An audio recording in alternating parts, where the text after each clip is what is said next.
Hello दोस्तों, नमस्कार। स्वागत है एक बार फिर से आप सभी का अपने प्रिय चैनल पर। दोस्तों आपको बता दें जो अभी की सबसे बड़ी खबर आ रही है, जहां पाकिस्तान ने अरनिया सेक्टर में की है ड्रोन से बड़ी घुसपैठ। बीएसएफ ने फायरिंग कर खदेड़ा। बहुत बड़ी खबर दोस्तों। इसी बीच बताएंगे आपको, जहां पर लद्दाख में सैन्य तैयारी वाले अमेरिकी जनरल के दावे पर भड़का चीन। कहा बातचीत से हल करेंगे हम सीमा विवाद। जी हाँ दोस्तों, बताएंगे अमेरिकी जनरल के दावे को लेकर चीन ने और क्या कहा है दोस्तों। इसी बीच आपको बताएंगे आखिर अमेरिकी अलर्ट पर भारत का सधा हुआ जवाब के बावजूद भी चीन में ऐसे जयशंकर की तारीफों के पुल बांधे गए हैं दोस्तों। आखिर क्या है माजरा, सबसे बड़ी खबर आपको बताएंगे हम। और पाकिस्तान के कराची में हिंदू मंदिर के पुजारी पर हमला और भीड़ ने मूर्तियों के साथ की तोड़फोड़, जिसको लेकर दोस्तों भारत ने दिया है करारा जवाब। बताएंगे दोस्तों आखिर मंदिर में तोड़फोड़ मामले पर भारत ने पाकिस्तान को घेरते हुए क्या कहा है दोस्तों। इसी बीच हम आपको बताएंगे, जहां पर यूक्रेन युद्ध के बीच रूसी रेडियो स्टेशन को हैक कर लिया गया दोस्तों। बजने लगा दुश्मन देश का राष्ट्रगान, बंद कराया गया प्रसारण। बहुत बड़ी खबर। और साथ ही हम आपको बताएंगे दोस्तों, जहां पर आखिर आजादी के बाद पाकिस्तान में थे इतने प्रतिशत हिंदू, अब कितने रह गए दोस्तों, बताएंगे ये रिपोर्ट क्या कहती है। और साथ में आपको बताएंगे, जहां पर राष्ट्रपति चुनाव में मजबूत स्थिति में है भाजपा, चौंकाने वाला होगा कैंडिडेट। जी हाँ दोस्तों, तो हर तरह की जानकारी हम आपको भी बताने वाले हैं, तो आराम से बने रहेगा वीडियो के अंत तक। और अभी खबरों में आगे बढ़ने से पहले हमेशा की तरह मानते हैं कि मोदी जी हाँ तो हर चीज संभव है। भारतीय सेना है तो अपना देश गर्व से जी रहा है दोस्तों, और आपको भी भारतीय होने परेशान है और मानते हैं कि भारत देश नंबर 1 देश है और भारत की विदेश नीति सबसे बेस्ट और सबसे टॉप की है। तो इस वीडियो को भी कर दीजिए लाइक, चैनल को कर दीजिए सब्सक्राइब, बेल आइकन दबाइए, साथ ही कमेंट बॉक्स में लिख दीजिएगा जय हिंद। जी हाँ दोस्तों, तो चलते हैं पहली और सबसे बड़ी खबर की तरफ, जहां पर पाकिस्तान ने अरनिया सेक्टर में की है ड्रोन से बड़ी घुसपैठ। बीएसएफ ने फायरिंग करके खदेड़ा। जी हां, पाकिस्तान अपनी नापाक हरकतों से बाज नहीं आ रहा है। सीमा सुरक्षा बल के जवानों ने गुरुवार को अंतर्राष्ट्रीय सीमा पर जम्मू जिले के पास एक संदिग्ध पाकिस्तानी ड्रोन पर गोलीबारी की दोस्तों। कई राउंड की फायरिंग करने के बाद ड्रोन वापस लौट गया। जी हां, किसी भी हथियार या विस्फोटक का पता लगाने के लिए एक बड़े पैमाने पर तलाशी अभियान शुरू किया जा रहा है दोस्तों। घटना गुरुवार तड़के करीब 4:15 की बताई जा रही है। जी हां दोस्तों, बीएसएफ के सूत्रों के मुताबिक बुधवार तड़के करीब 4:15 पर अरनिया सेक्टर के इंटरनेशनल बॉर्डर पर ड्रोन से एक चमकती रोशनी देखी गई। बीएसएफ के जवानों ने लगभग 300 मीटर की ऊंचाई पर उड़ रहे ड्रोन पर फायरिंग की, जिससे वो पीछे हट गया। जम्मू कश्मीर में सक्रिय आतंकवादियों के लिए पाकिस्तान से ड्रोन द्वारा हथियार गिराए जाने के कई मामले सामने आ चुके हैं। जी हाँ दोस्तों, ऐसे में अपने बीएसएफ के जवानों को थैंक यू कहना मत भूलिएगा दोस्तों। और सभी से रिक्वेस्ट है दोस्तों, प्लीज वीडियो को शेयर करना मत भूलिएगा व्हाट्सएप, फेसबुक, ट्विटर के जरिए, जहां आपकी इच्छा हो। चलते हैं अगली और बड़ी खबर की तरफ, जहां पर बातचीत से हल करेंगे सीमा विवाद। जी हाँ, लद्दाख में सैन्य तैयारी वाले अमेरिकी जनरल के दावे पर भड़का चाइना। जी हाँ दोस्तों, कहा दो देशों के बीच आग लगा रहा है अमेरिका। जी हाँ दोस्तों, चीन ने अमेरिका के टॉप मिलिट्री जनरल के लद्दाख को लेकर दिए गए दावे पर तीखी प्रतिक्रिया दी है दोस्तों। चीनी विदेश मंत्रालय ने कहा है कि भारत और चीन के पास बातचीत के जरिए सीमा मुद्दे को ठीक से हल करने की इच्छा और क्षमता है। चीन ने अमेरिका पर आग में घी डालने और क्षेत्रीय शांति को भंग करने का आरोप भी लगाया। बीजिंग ने दावा किया है कि भारत चीन सीमा पर सैन्य गतिरोध स्थिर हो रहा है। दरअसल एक दिन पहले ही अमेरिकी सेना के प्रशांत क्षेत्र के commanding general Charles F Flint ने कहा था कि लद्दाख में भारत से लगती सीमा के निकट चीन द्वारा कुछ रक्षा बुनियादी ढांचे स्थापित किया जाना चिंताजनक है और इस क्षेत्र में चीनी गतिविधियां आंख खोलने वाली हैं। जी हां दोस्तों, बीजिंग में एक नियमित मीडिया ब्रीफिंग में चीन के विदेश मंत्रालय के प्रवक्ता ने कहा है, बीजिंग और नई दिल्ली आपस में मिलकर समस्या का हल निकाल सकते हैं। हम बातचीत के जरिए समाधान ढूंढ सकते हैं। उन्होंने कहा अमेरिका नहीं चाहता है कि इसका समाधान निकले, इसलिए वो दो हिमालयी क्षेत्रों में आग लगाने की कोशिश कर रहा है। उन्होंने कहा कि उम्मीद है कि अमेरिकी सैन्य अधिकारी आगे इस तरह उंगली नहीं उठाएंगे और क्षेत्र में शांति स्थापित करने में सहयोग करेंगे। जी हाँ दोस्तों, ऐसे में चाइना के इस बयान को आप किस नजरिए से देखते हैं दोस्तों। और कितने भाई और बहनों को पहले से लगता था कि अमेरिका दोस्तों कहीं ना कहीं भारत और चाइना के बीच युद्ध को भड़काना चाहता है दोस्तों, इस तरह की बयानबाजी कर क्या लगता था दोस्तों, आपको कमेंट करके जरूर बताइएगा। जैसा चाइना को लगता है, क्या अमेरिका का बयान बिल्कुल सही था दोस्तों, भारत के टेकिंग केयर के लिए था, या फिर भारत और चाइना के बीच भड़काने को लेकर था। आपकी जो भी राय हो बताइएगा जरूर। अगली खबर की बात करें दोस्तों, जहां अमेरिकी अलर्ट पर भारत का सधा जवाब। चीन में एस जयशंकर की तारीफों के पुल, आखिर माजरा क्या है? दरअसल ग्लोबल टाइम्स ने विदेश मंत्री एस जयशंकर के बयानों की खूब तारीफ की है दोस्तों, और आखिरी में लिखा है कि अपनी शातिर मुस्कान के साथ जयशंकर ने पश्चिमी देशों के घमंड को तोड़ दिया। चीन में बहुत से लोगों ने जयशंकर में वही देखा जो अपने देश में देखते हैं। इसी तरह चीन को अपने हितों के अधिकार की रक्षा के बदले पीछे धकेला गया, उसकी बातों को काटा गया, क्योंकि उसने इन देशों से ज्यादा तरक्की जो यूरोपीय देश बर्दाश्त नहीं करते, और ऐसे मनोभाव भारत चीन के बीच, दोनों के बीच मजबूती से उभर रहे हैं। जी हाँ दोस्तों, दरअसल आपको बता दें दोस्तों कि विदेश मंत्री एस जयशंकर ने दो टूक शब्दों में कहा कि अगर चीन के साथ रिश्तों में समस्या बढ़ती है तो यूरोप ये ना सोचे कि रूस यूक्रेन युद्ध में भारत के रुख के चलते बाकी दुनिया का साथ मिलने में दिक्कत आएगी। साथ ही उन्होंने ये भी कहा दोस्तों, भारत ने न सिर्फ यूरोपीय देशों बल्कि अमेरिका की ओर आ रहे दबाव को पूरी तरह से नकार दिया है, जिस बात का दोस्तों चाइना ने खूब तारीफ की है और एस जयशंकर की जमकर तारीफों के पुल बांधे हैं। जी हाँ दोस्तों, अगली खबर की बात करें, जहां पर पाकिस्तान के कराची में हिंदू मंदिर के पुजारी पर बड़ा हमला, भीड़ ने मूर्तियों के साथ की है तोड़फोड़। जी हाँ दोस्तों, पाकिस्तान के कराची में एक बार फिर अल्पसंख्यक हिंदुओं को निशाना बनाया गया है दोस्तों। यहाँ उग्रवादियों की भीड़ ने एक हिंदू मंदिर के पुजारी पर हमला किया, साथ ही भगवान की मूर्तियां और पुजारी के घर पर तोड़फोड़ की गई। ये घटना कराची के कोरांगी 5 नंबर इलाके की है। जानकारी के मुताबिक कोरांगी में श्री मारी माता मंदिर पर बुधवार देर रात हमला हुआ, जिससे यहाँ आसपास रहने वाले हिंदू समुदाय में एक बार फिर डर उत्पन्न हो गया है दोस्तों। ये सभी लोग अपनी सुरक्षा को लेकर डरे हुए हैं। पाकिस्तान पुलिस ने इस मामले में अभी तक एक भी गिरफ्तारी नहीं की है। जी हाँ, मंदिर अभी निर्माणाधीन है और पंडित इन धार्मिक मूर्तियों यानी मोरिस को कुछ दिन पहले अपने घर ले आए थे, तभी पंडित के घर पर हमला हुआ। भीड़ ने उनके घर में मौजूद मंदिर में भी तोड़फोड़ की है। जी हाँ दोस्तों, बहुत बड़ी खबर पाकिस्तान से। ऐसे में हिंदू समुदाय की आस्था को दोस्तों तार तार किया गया है पाकिस्तान में। इस पर आपकी क्या राय होगी, जवाब जरूर दीजिएगा। लेकिन आपको बता दें, मंदिर में तोड़फोड़ पर भारत ने पाकिस्तान को घेरा। कराची में हिंदू मंदिर पर किया गया था हमला। जी हाँ, भारत ने पाकिस्तान को मंदिर में की गई इस तोड़फोड़ पर आड़े हाथों लिया है दोस्तों। उन्होंने कहा कि हमने पाकिस्तान के कराची शहर में एक हिंदू मंदिर में की गई तोड़फोड़ की घटना पर गौर किया है। ये धार्मिक अल्पसंख्यकों की व्यवस्थित उत्पीड़न की एक और कड़ी है। पाकिस्तान सरकार को हमने अपने विरोध से अवगत करा दिया है। यानी कि दोस्तों भारत ने तुरंत प्रभाव से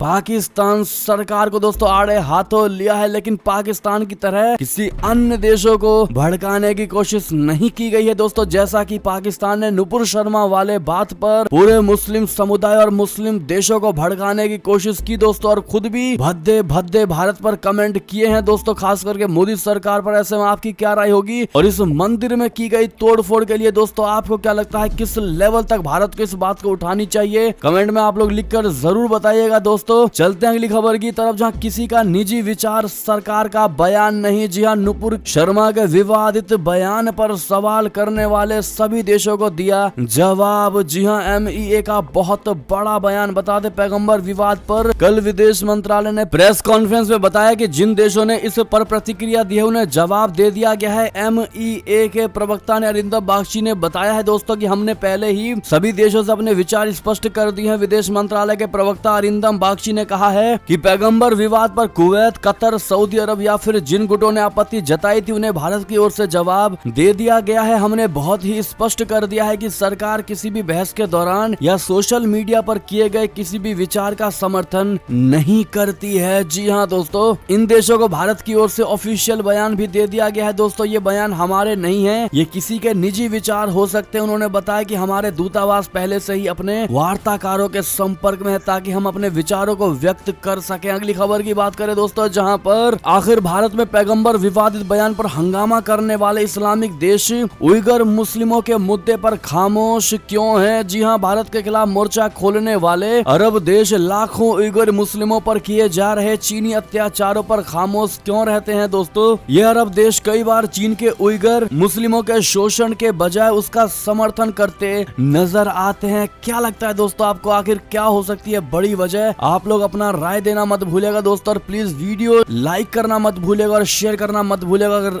नए हैं चैनल पर तो चैनल सब्सक्राइब करके बेल आइकन जरूर दबा दीजिएगा। चलते अगली खबर की तरफ, जहां यूक्रेन युद्ध के बीच रूसी रेडियो स्टेशन को को हैक कर लिया गया, बजने लगा दुश्मन देश का राष्ट्रगान, जिसके बाद प्रसारण को ही बंद करवाना पड़ा। जी हाँ दोस्तों, बहुत बड़ी खबर। यूक्रेन से युद्ध के बीच रूसी रेडियो स्टेशन के हैक होने से मॉस्को में हड़कंप मच गया। हैकर्स ने रेडियो स्टेशन के जरिए पूरे रूस में यूक्रेन के राष्ट्रगान का प्रसारण भी करवाया। इतना ही नहीं, उन्होंने युद्ध विरोधी गाने भी बजाए, जिसके बाद आनंद फानन में रेडियो स्टेशन की तकनीकी टीम ने पूरे प्रसारण को ही बंद करवा दिया। बाद में जब रेडियो स्टेशन फिर से रूसियों के कब्जे में आ गया, तब उसे शुरू किया गया। इस रेडियो स्टेशन का नाम कॉमर्सेंट एफएम बताया जा रहा है, जिसका स्वामित्व कॉमर्सेंट समाचार पत्र के पास है। अगली खबर की बात करें दोस्तों, जहां पर यूक्रेन की नाकेबंदी से भूखों मर सकते हैं लाखों लोग। रूसी एक्शन से घबराए जेलेंस्की को सता रहा है इस बात का डर। जी हाँ, रूस और यूक्रेन के बीच जारी जंग के कारण मानवीय संकट लगातार गहराता जा रहा है। दोस्तों, इस बीच यूक्रेनी राष्ट्रपति वोलोडिमिर जेलेंस्की ने चेतावनी दी है कि रूस की घेराबंदी के कारण लाखों लोग भूखे मर सकते हैं। उन्होंने कहा है कि इस युद्ध ने दुनिया को एक भयानक खाद्य संकट के कगार पर लाकर खड़ा कर दिया है। दरअसल विदेशी पहुंच को रोकने के लिए रूस ने काला सागर में यूक्रेन के बंदरगाहों की नाकेबंदी की हुई है, जिस कारण यूक्रेन तक कई जरूरी सामान और खाद्य पदार्थों की आपूर्ति नहीं हो पा रही है। इतना ही नहीं, यूक्रेन से कृषि निर्यात अवरुद्ध होने से पैदावार की लागत बढ़ गई है। दोस्तों, चलते हैं अगली और बड़ी खबर की तरफ, जहां पर क्या रूस से गेहूं खरीदना चाहता है शहबाज शरीफ। क्या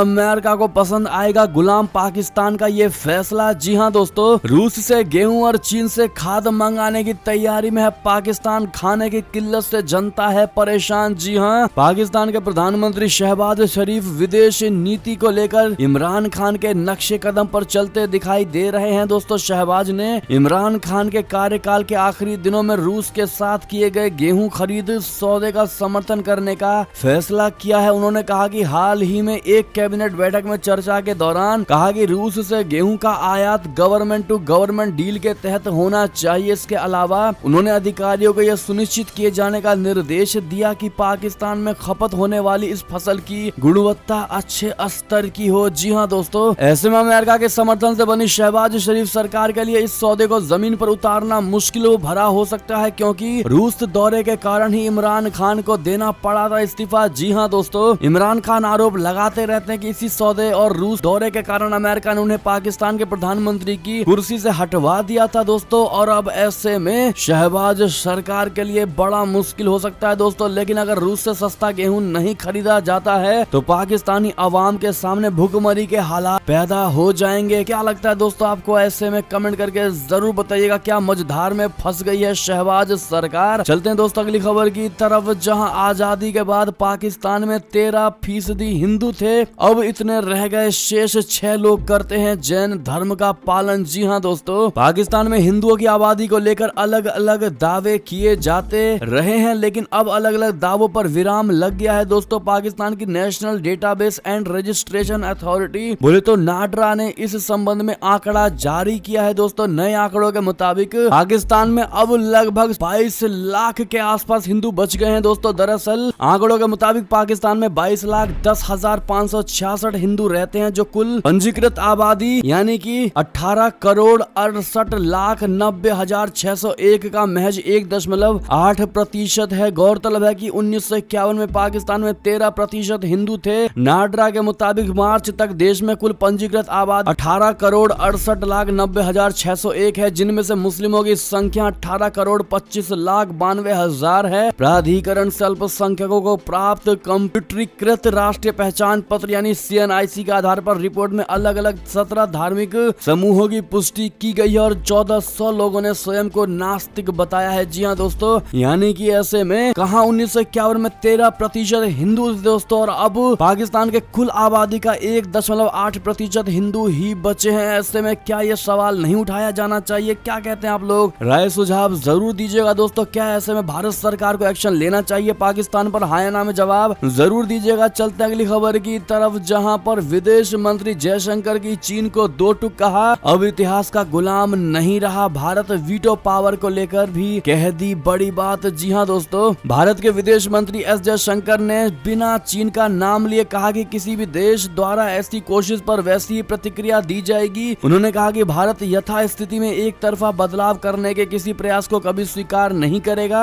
उन्होंने आगे कहा कि और अगर ऐसा होता है तो हम भीषण रूप से प्रतिक्रिया देंगे। जी हाँ दोस्तों, आपको बता दें कि लद्दाख में सीमा विवाद को लेकर चीन पिछले 2 साल से भारत के साथ उलझा हुआ है दोस्तों। और ऐसे में जयशंकर जी ने कहा कि भारत अब अपने इतिहास का गुलाम नहीं है। जब भारत की सुरक्षा की बात आती है तो हम वही करेंगे जो राष्ट्र हित सुनिश्चित करने के लिए आवश्यक है और होगा। जी हाँ दोस्तों, ऐसे में 2 टूक जवाब दोस्तों जयशंकर जी ने चाइना को दिया है। ऐसे में अगली खबर की बात करें, जहां रशिया को लेकर भारत को दे रहा था सीख, लेकिन अमेरिका अब खुद कर रहा है ये काम। जी हाँ दोस्तों, रशिया और यूक्रेन युद्ध की वजह से वैश्विक स्तर पर उपजे तेल संकट के बीच अमेरिका का एक फैसला सवालों के घेरे में है। यूक्रेन पर रूस के हमले के बाद अमेरिका और कई पश्चिमी देशों ने रूस पर प्रतिबंध लगा दिए थे। इनमें रूस के तेल का बॉयकॉट भी शामिल था, लेकिन अब तेल संकट का सामना कर रहे अमेरिका ने एक रास्ता खोज निकाला है। सूत्रों के मुताबिक अमेरिका ने वेनेजुएला के तेल की यूरोप में बिक्री को हरी झंडी दे दी है। इसके लिए वो वेनेजुएला पर लगे तमाम प्रतिबंधों को खत्म कर सकता है। जी हाँ, अमेरिका के इस फैसले से उसके दोहरे मानदंड को लेकर सवाल उठ रहे हैं दोस्तों। एक तरफ वो रूस के तेल के आयात को लेकर भारत और चीन पर दबाव बना रहा है दोस्तों, तो दूसरी तरफ उसी वेनेजुएला से तेल खरीदने को ग्रीन सिग्नल दिया गया है, जिस पर अमेरिका ने खुद प्रतिबंध लगाए हुए थे। जी हाँ दोस्तों, ऐसे में अमेरिका की इस दोहरी चाल यानी डबल स्टैंडर्ड कार्य को लेकर दोस्तों आपकी क्या राय होगी, कमेंट करके जरूर बताइएगा। और अगर आप भी मानते हैं दोस्तों कि हर कोई जानता है कौन सा देश कैसा है और भारत ने जो अपना स्टैंड लिया है दोस्तों रशिया और यूक्रेन वार पर, वो बिल्कुल सही है, तो आप लोग ये बात कमेंट में लिखकर जरूर बताइएगा दोस्तों। और प्लीज वीडियो शेयर करना मत भूलिएगा। चलते हैं अगली खबर की तरफ, जहां पर अमेरिकी नेवी की बहुत बड़ी तैयारी, अत्याधुनिक जम वॉल्ट क्लास विध्वंसक पर तैनात करेगा हाइपरसोनिक मिसाइल। जी हाँ दोस्तों, दुनिया का बेहतरीन और सबसे अत्याधुनिक डेस्ट्रॉयर यानी विध्वंसक अमेरिका के पास है। इसका नाम है जम वॉल्ट क्लास डेस्ट्रॉयर। इस विध्वंसक पर अमेरिका नया हाइपरसोनिक मिसाइल लगाने की तैयारी में है। इस हाइपरसोनिक मिसाइल सिस्टम का नाम कन्वेंशनल प्रॉम्प्ट स्ट्राइक है दोस्तों। ये मिसाइल लगने के बाद जम वॉल्ट क्लास डेस्ट्रॉयर की फायर पावर कई गुना बढ़ जाएगी। जी हाँ दोस्तों, अगली खबर की ओर चले, जहां पर ईरान को भारत की 2 टूक डोवाल ने पैगंबर के अपराधियों को लेकर कोई भरोसा नहीं दिया। जी हाँ दोस्तों, पैगंबर मोहम्मद पर विवादित टिप्पणी को लेकर मचे हंगामे के बीच ईरान के विदेश मंत्री भारत दौरे पर हैं। बुधवार को दोनों देशों के बीच लंबी वार्ता चल रही है। वायोन न्यूज के मुताबिक इस दौरान ईरान के विदेश मंत्री हुसैन अमीर अब्दुल्लाहियान ने भारत के राष्ट्रीय सुरक्षा सलाहकार यानी NSA अजीत डोभाल के साथ बैठक में पैगंबर पर टिप्पणी का मसला उठाया। भारत के साथ रिश्ते मजबूत करने के लिए अब्दुल्लाहियां 3 दिन के दौरे पर नई दिल्ली में है। बीजेपी के पूर्व प्रवक्ताओं के बयानों को लेकर खाड़ी देशों में काफी नाराजगी है। हालांकि भारतीय पक्ष ने ईरानी पक्ष के इस दावे को खंडन किया है दोस्तों। भारत का कहना है कि NSA अजीत डोभाल ने ऐसी कोई बात नहीं कही है। सूत्रों के मुताबिक ईरान के विदेश मंत्रालय के इस मामले पर हुई वार्ता का गलत मतलब निकाला गया है दोस्तों। ईरान के बयान में यह भी कहा गया है कि मंत्री ने पैगंबर मोहम्मद के सम्मान के साथ साथ उनकी धार्मिक सहिष्णुता और विभिन्न धर्मों के बीच ऐतिहासिक सह अस्तित्व के लिए भारतीय लोगों और सरकार की तारीफ की। ईरान के विदेश मंत्री ने कहा, जिस तरह भारतीय अधिकारी अपराधियों से निपट रहे हैं उससे मुसलमान संतुष्ट हैं। अगली खबर की बात करें दोस्तों, जहां पर चाबहार बंदरगाह पर सहयोग जारी रखेंगे भारत और ईरान, जताई आपसी सहमति। जी हाँ, ईरान के विदेश मंत्री हुसैन आमिर अब्दुल्लाहियन भारतीय दौरे पर है दोस्तों। और ऐसे में उन्होंने कारोबार, स्वास्थ्य, लोगों के बीच संपर्क सहित द्विपक्षीय संबंधों की समीक्षा की है दोस्तों। दोनों देशों ने मध्य एशिया समेत इस देश के लिए एक ट्रांजिट हब के रूप में चाबहार बंदरगाह के विकास के लिए आपसी सहयोग को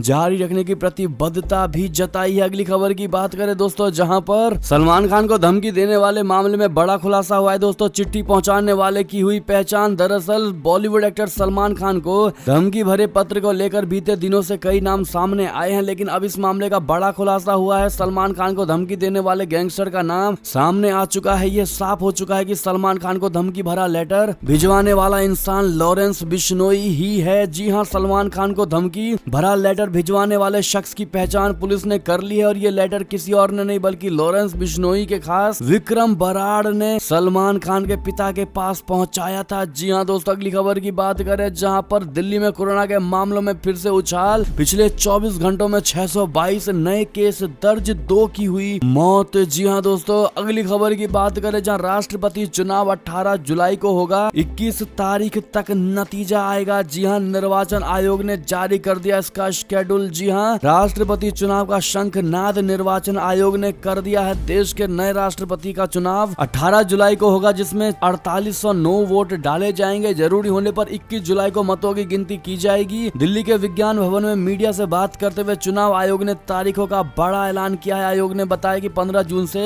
अधिसूचना लागू होगी और 29 जून तक नामांकन करने की तारीख रहेगी। 30 जून तक इसकी स्क्रूटनी होगी और उम्मीदवार 2 जुलाई तक अपना नामांकन वापस कर सकेंगे। जी हाँ दोस्तों, इसी बीच बताते हैं राष्ट्रपति चुनाव में मजबूत स्थिति में है भारतीय जनता पार्टी। चौंकाने वाला होगा कैंडिडेट। दरअसल राष्ट्रपति पद के चुनाव की तारीख की घोषणा के बाद अब सबकी निगाहें इस बात पर हैं दोस्तों कि भारतीय जनता पार्टी देश के शीर्ष संवैधानिक पद के लिए किसे अपना उम्मीदवार बनाती है। जी हाँ दोस्तों, लेकिन एक चीज तय है दोस्तों कि चुनाव के बाद जो भी कोई राष्ट्रपति बनेगा वो काफी ज्यादा मजबूत और चौंकाने वाला कैंडिडेट होगा। क्या लगता है दोस्तों आपको, भाजपा आखिर किसको बनाएगी अगला राष्ट्रपति? बताना मत भूलिएगा। चलते अगली खबर की तरफ दोस्तों, जहां पर रणदीप सुरजेवाला की फिसली जुबान, द्रौपदी की जगह बोले सीता मैया का चीरहरण। बीजेपी ने दिया करारा जवाब। जी हां, कांग्रेस के नेता वरिष्ठ नेता रणदीप सुरजेवाला ने 10 जून को राज्यसभा चुनाव से पहले राजस्थान के उदयपुर में प्रेस कॉन्फ्रेंस किया। इस दौरान बीजेपी पर निशाना साधते हुए उनकी जुबान फिसल गई दोस्तों। द्रौपदी चीरहरण की जगह सीता मैया का चीरहरण बोल दिए, जिसका वीडियो सोशल मीडिया पर खूब तेजी से वायरल हो रहा है। जी हाँ दोस्तों, ऐसे में आपकी क्या राय होगी सुरजेवाला को लेकर, बताइएगा जरूर। अगली खबर की बात करें दोस्तों, जहां पर स्टार प्रचारक की सूची से गायब हुआ बीएसपी नेता सतीश चंद्र मिश्रा का नाम, लगने लगी अटकलें। दरअसल बीएसपी में मायावती के बाद नंबर 2 की हैसियत रखने वाले सतीश चंद्र मिश्रा को आजमगढ़ में हो रहे उपचुनाव में स्टार प्रचारकों की सूची में जगह न मिलना सियासी गलियारों में चर्चा का विषय बना हुआ है। अभी हाल ही में हुए विधानसभा चुनाव में बीएसपी की ओर से प्रमुख सर्वे में सतीश चंद्र मिश्रा ने तकरीबन 150 से ज्यादा जनसभाएं करके पार्टी के पक्ष में माहौल बनाया था। हालांकि बहुजन समाज पार्टी को उसका कोई खास फायदा नहीं मिला। जी हाँ दोस्तों, चलते अगली खबर की तरफ, जहां पर नुपुर शर्मा के बाद असदुद्दीन ओवैसी के खिलाफ एफआईआर दर्ज। जी हाँ, अति करने वाले यति नरसिंहानंदन पर भी हुआ केस। दरअसल नफरत भरे बयानों से माहौल बिगाड़ने वालों पर दिल्ली पुलिस ने जो कार्रवाई शुरू की है उसकी जद में अब एआईएमआईएम के चीफ असदुद्दीन ओवैसी भी सामने आए हैं दोस्तों। दिल्ली पुलिस ने विवादित बयानों से सुर्खियों में रहने वाले यति नरसिंहानंद और असदुद्दीन ओवैसी के खिलाफ भी एफआईआर दर्ज कर ली है। इससे पहले दिल्ली पुलिस ने 2 एफआईआर में नुपुर शर्मा समेत 8 लोगों का नाम जद किया था। अगली खबर की बात करें दोस्तों, जहां पर उत्तर प्रदेश के विकास में सहयोग करेगा Bill and Melinda Gates Foundation. जी हां, Bill and Melinda Gates Foundation अब उत्तर प्रदेश के विकास में भी सहयोग करेगा। फाउंडेशन के एक प्रतिनिधि मंडल ने गुरुवार को मुख्यमंत्री योगी आदित्यनाथ से उनके आवास पर मुलाकात की है दोस्तों। इसके बाद सरकार का विभिन्न क्षेत्र में विकास कार्य सहयोग बढ़ाने का वादा किया है। Bill and Melinda Gates foundation ने उत्तर प्रदेश सरकार के साथ स्वास्थ्य, पोषण और कृषि के क्षेत्र में तकनीकी सहयोग को अधिक बढ़ाने का वादा किया है। जी हाँ दोस्तों, बात करें अगली खबर की, जहां पर लखनऊ में 10 जुलाई तक के लिए धारा 144 लागू कर दी गई है दोस्तों और त्योहारों के मद्देनजर जारी किया गया है बड़ा आदेश। कोरोना वायरस के बढ़ते मामलों और आगामी त्योहारों के मद्देनजर संयुक्त पुलिस आयुक्त यानी कानून एवं व्यवस्था पीयूष मोरडिया ने लखनऊ कमिश्नर रेट में 10 जुलाई तक सीआरपीसी की धारा 144 लागू करने का आदेश दे दिया है दोस्तों। उधर कानपुर में भी धारा 144 लागू कर दी गई है। पुलिस प्रशासन ने आगामी त्योहारों को देखते हुए कानपुर में धारा 144 लागू रखने का फैसला लिया है। अगली खबर की बात करें, जहां दिल्ली एनसीआर में लू के थपेड़ों से तुरंत राहत नहीं, बारिश के लिए करना होगा अभी हफ्ते भर का इंतजार। जी हां दोस्तों, भारत मौसम विज्ञान विभाग ने गुरुवार को कहा है कि दिल्ली एनसीआर और उत्तर पश्चिम भारत के अन्य हिस्सों में भीषण गर्मी से 15 जून तक कोई बड़ी राहत मिलने की संभावना नहीं है। और ऐसे में दोस्तों ये दिया था कि सारी बड़ी खबरें। आपको हमारी खबर कैसी लगी? आशा करता हूं दोस्तों बहुत अच्छी लगी होगी। अगर थोड़ी भी अच्छी लगी है तो इस वीडियो को भी अपने भाई बंधुओं में व्हाट्सएप, फेसबुक, ट्विटर के जरिए पूरे भारत में शेयर करना बिल्कुल मत भूलिएगा दोस्तों। और अभी कर दीजिए इस वीडियो को लाइक, चैनल को कर दीजिए सब्सक्राइब, बेल आइकन दबाइए, साथ ही कमेंट बॉक्स में लिख दीजिएगा जय हिंद जय भारत।